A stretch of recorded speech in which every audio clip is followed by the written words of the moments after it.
Harry Potter na share dito. Basic counting lang to para sa mga gustong mag-exercise araw-araw. Okay. Ang first pattern natin, ang counting nga natin ay 1 yana, 2 yana, 3 and 4 yana. 1 yana, 2 yana, 3 and 4 yana. Sa mga first timer o sa mga bago, nagsisimula pa lang, try muna natin yung hi-hat at saka snare. 1 yana, 2 yana, 3 and 4 yana. 1 yana, 2 yana, 3 and 4 yana. Pag nagagawa nyo na yun, isabay nyo na yung kick, yung 1 yana, 2 yana, 3 and 4 yana. 1 yana, 2 yana, 3 and 4 yana. Okay, pattern 1, 1 yana, 2 yana, 3 and 4 yana. 1 yana, 2 yana, 3 and 4 yana. 1 yana, 2 yana, 3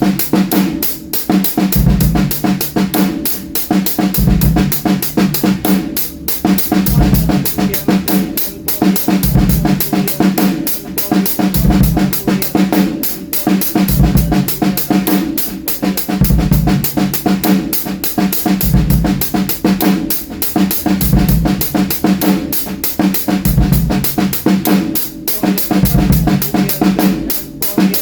Okay.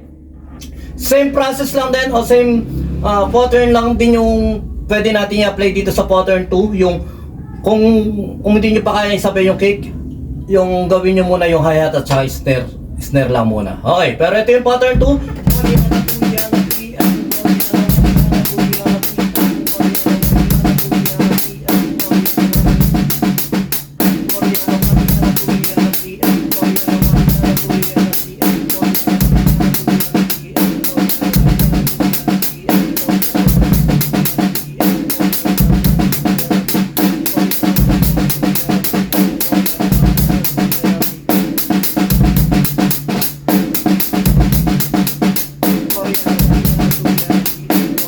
Okay. Pattern 3.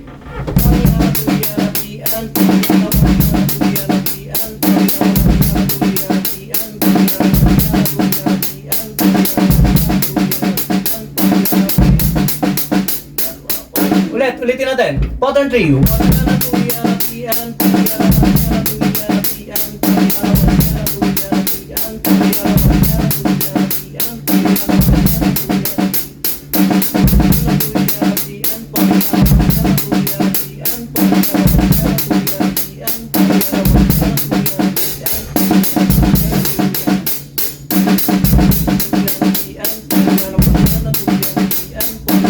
Okay. Pattern 4. 1 yana, 2 yana, 3 and 4 yana. 1 yana, 2 yana, 3 and 4 yana. 1 yana, 2 yana, 3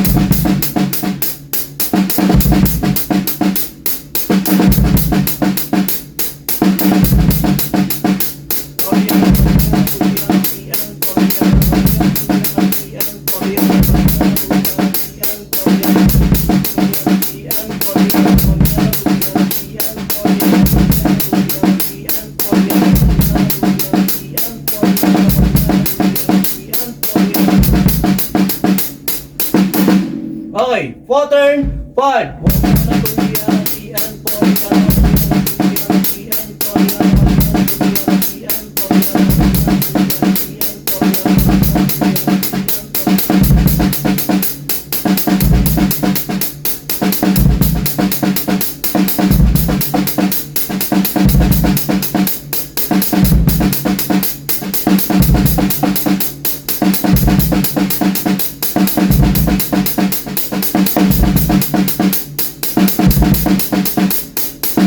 Okay, basic na basic pattern na to at pinapasadahan lang nga natin to sa mga tropa natin drummer dyan. Try nyo, baka may magustuhan kayo, i-comment nyo na lang yung mga hindi nyo nagustuhan dyan. Dahil tsak may mga pattern o saan pattern ako nagkamali, yun, comment nyo na lang doon. Dahil mas madaling makita yung pagkakamali ng iba kaysa sa mga nagawang tama. Hindi, joke lang. Basta yan, humugot pa tayo ng konti. Joke lang. Basta tuloy lang tayo sa pagka-drums.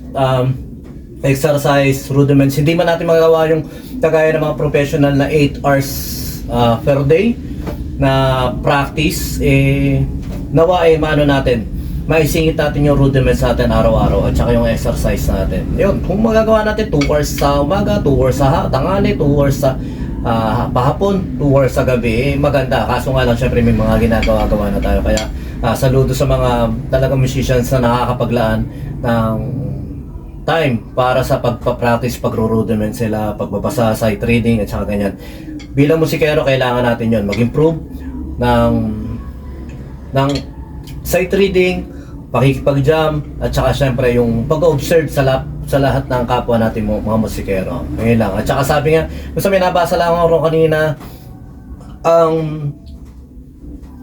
bilang estudyante, kailangan natin sumunod sa rules ng music. Pero bilang musicians o gumawa ng music, kailangan natin minsan baliin yung rules. Parang gano'n. Basta madali na yon. Alam niyo na yon. Self-explanatory na lang yon para sa inyo. Ayun lang. Sumayin niyo ang kapayapaan. Peace be with you. God bless.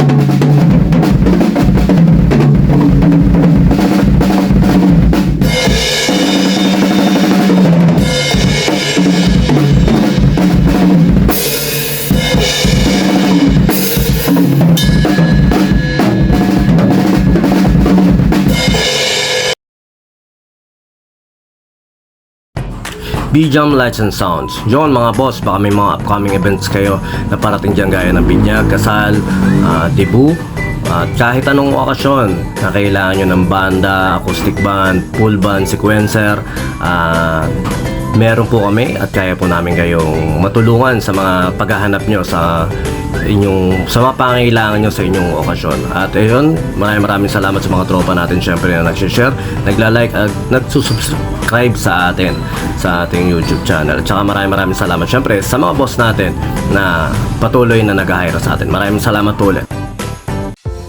Yon, lipat apartment, kailangan mo ba ng saktong sasakyan para sa saktong budget mo, para sa paglilipat ng gamit mo sa bagong apartment mo syempre. Ayun, PM lang po kayo sa amin sa Pahakot Pasakay. Pag-usapan po natin, meron po tayong pina-avail, pinarerentahan na sasakyan at driver lang, at pwede rin po tayong, meron din po tayong mga helper na pwedeng tumulong sa atin sa paglilipat na ating mga gamit. At saka yun, maraming salamat din sa mga client din natin na nag-a-avail sa B-Jam Lights and Sounds. Maraming salamat, at maraming salamat din po sa mga tropa natin at mga client natin na nagda-like, nag-share, nagpa-follow, nagko-comment at nagsusubscribe syempre sa Pahakot Pasakay at saka B-Jam Lights and Sounds. Maraming salamat po. God bless.